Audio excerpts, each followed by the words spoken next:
After a couple of weeks of intense media speculation about possible causes of his death, on February 6th, 8 Sun Worshippers number 0888, the Office of the Chief Medical Examiner of New York released its conclusions.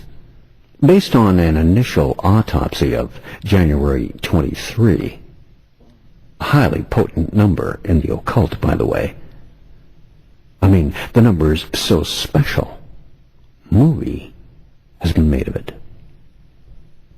And a subsequent complete toxicological analysis was taken that day, January 23rd. In other words, here comes the official story, the proof, if you like, that it was an accident. The report concludes in part, Mr. Heath Ledger died as the result of acute intoxication by the combined effects of oxycodone, hydrocodone, diazepam,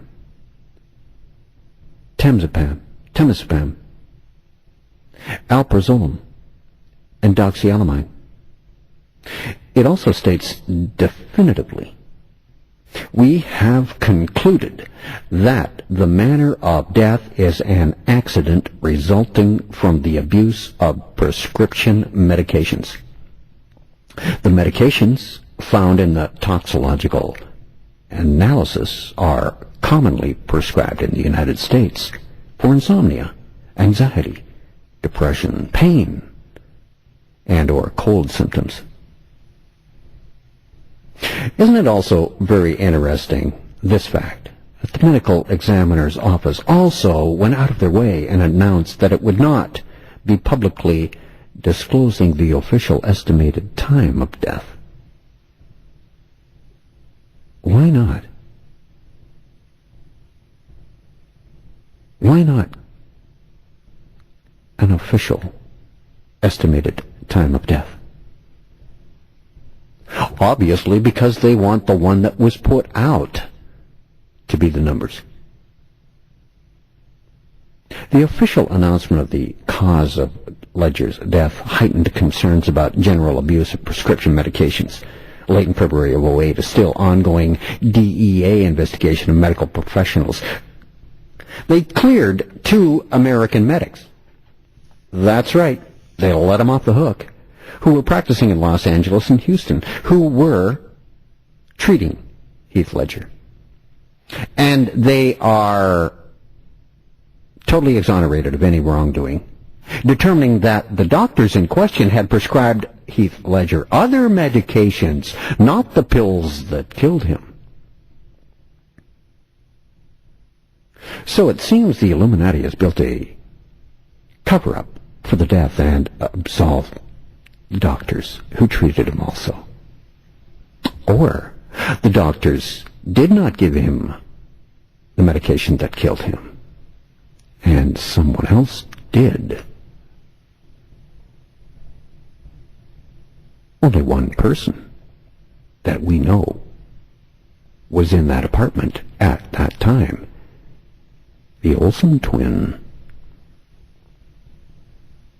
I find her very intriguing, and why? She's also very camera shy. She does not like to have her picture taken. As a matter of fact, she will go out of her way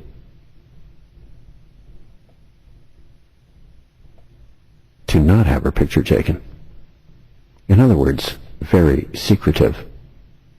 What else in her life is very secretive, I wonder?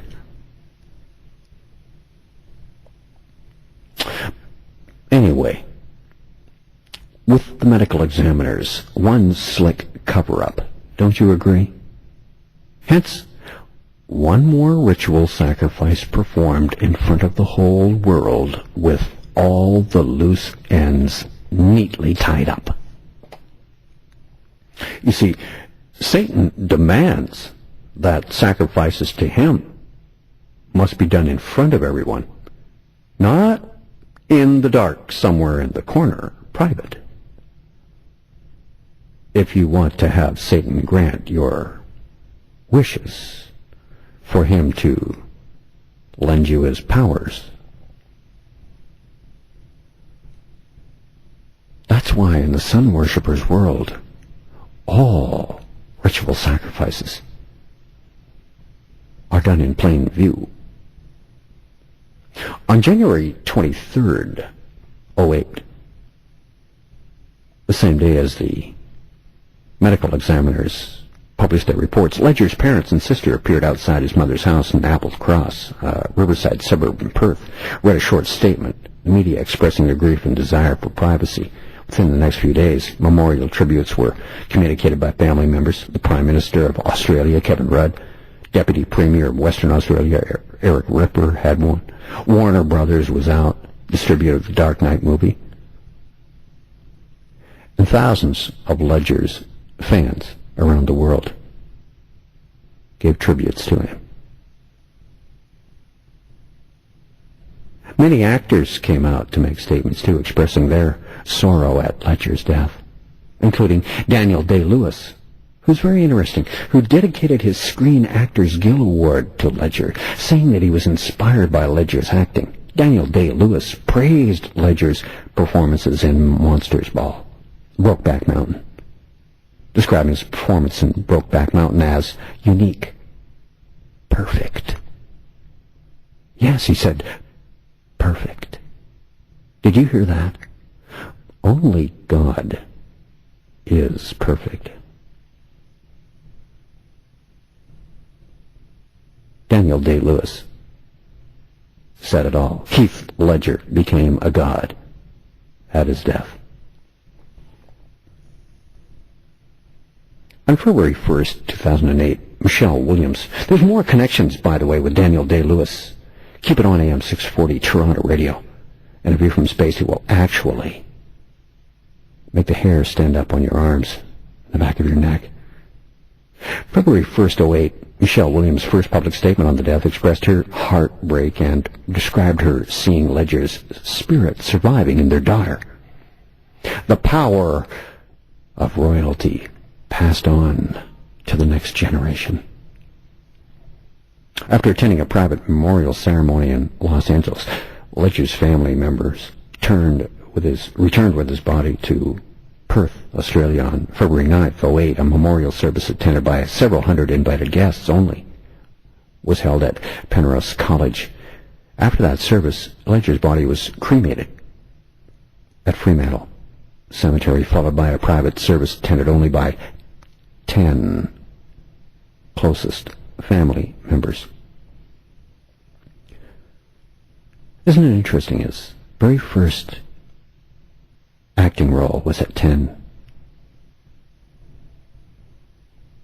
He did a TV show called 10 Things I Hate Most About You.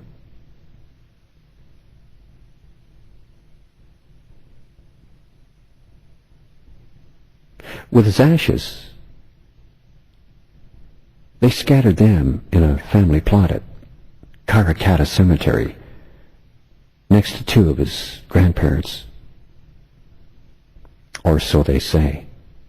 You see, I firmly believe that Heath Ledger was a love child of Laurence Olivier's.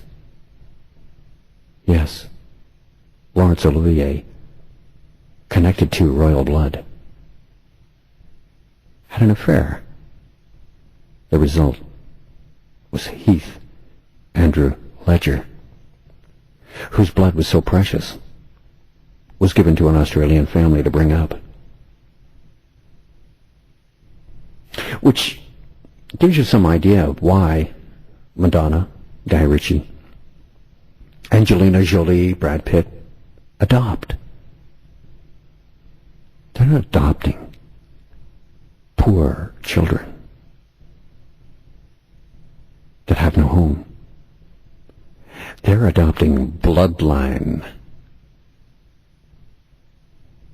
relatives.